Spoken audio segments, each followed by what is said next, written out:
Pete Winarski here, founder and CEO of Win Enterprises LLC. I'm excited about today just because it's a new week. The sun's out, although it's quite cold. You see, I've got this sweat jacket on, that I am just bundled up. I got it zipped up all the way because even though I think today is the first day of fall, September 21st, we're like got up as 33 degrees outside. That's not supposed to happen so quickly. That's not fair.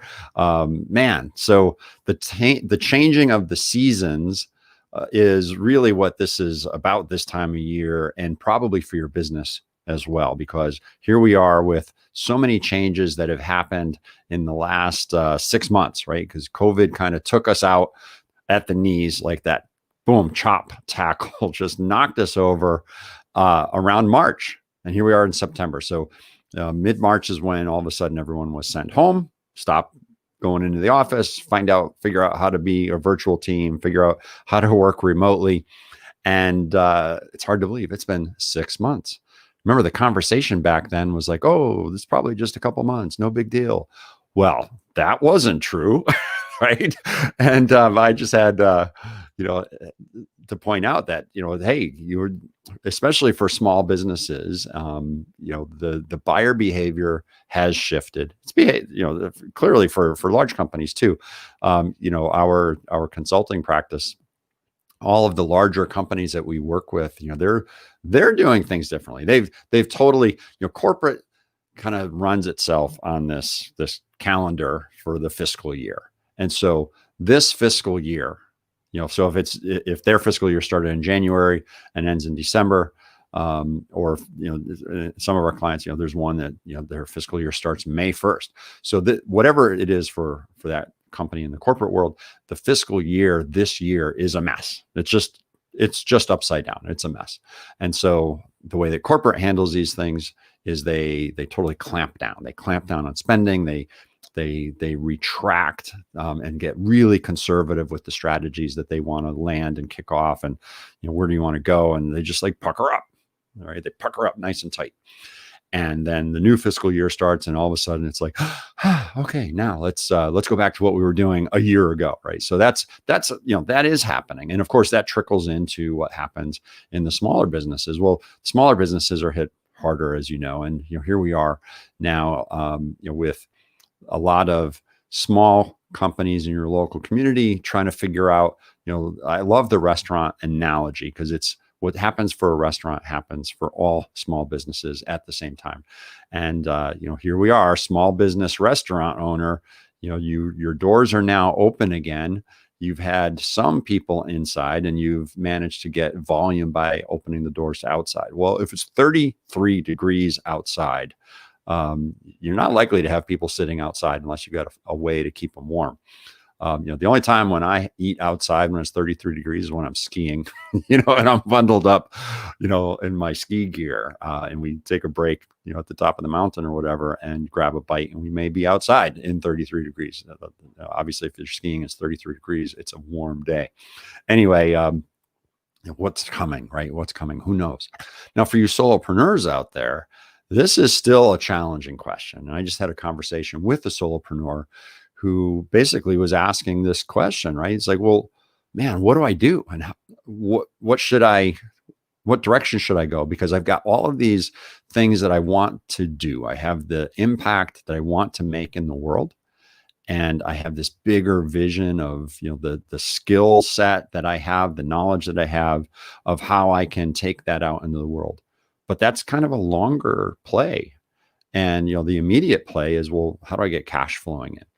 So let me start the answer to that question with understanding your immediate needs as well as your longer term goals. So you might have a short-term goal, medium-term goal, long-term goal, where the long-term, you want to keep that aligned with your vision. Like, what is it? What's the impact you want to create in the world?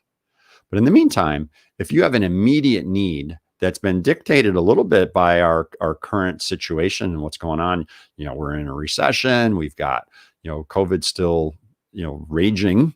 COVID isn't going away in any immediate time frame, et cetera, et cetera, et cetera. So with all of that in mind, you've got to deal with that. You have to make adjustments. And if that says, I got to create some immediate cash flow, then you may have to do some things differently right now than you would if you had some cash flowing in and the economy is what it was, or the economy is what it will be, but it ain't what it is right now. It ain't helping you right now.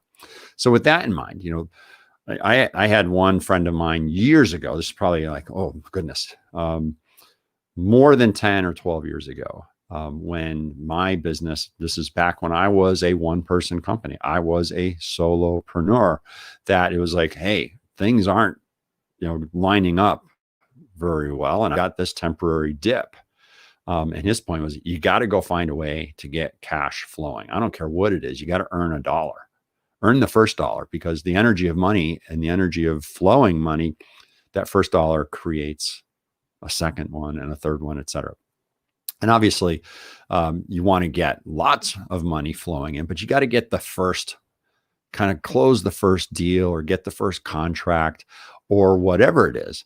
And, I remember this conversation very well, because he's like, because it was in the fall, probably more like a November timeframe. And his thing was, if you've got to work nights throwing boxes at UPS because it's the holiday season, they're hiring all kinds of people to put cash in your family's coffers, and then do your day job all day long trying to write the next book or build the next product or service to get it out to the world, to then get contracts from people to end up hiring you, right? And get that first contract, then that's what you should do. And that advice still sits with me as I think about some of you and the struggles that you're having. Now, I don't know if you want to necessarily go and get a job for part-time and then still work your current solopreneur product or service, whatever that might be, during the other hours. But you might think of yourself as a pie chart with your time. And if you're a solopreneur, you might take half or a third of your time on your immediate needs, and then the other part of your time on your medium and longer term goals. So that might be writing a book, it might be redesigning product or service that you want to get out there, but it needs some tweaks for today's market, because the way it would have worked, things changed in March, right? So now you've got to do something a little bit differently. So you might think about it that way too, right? What do I need to do in the immediate?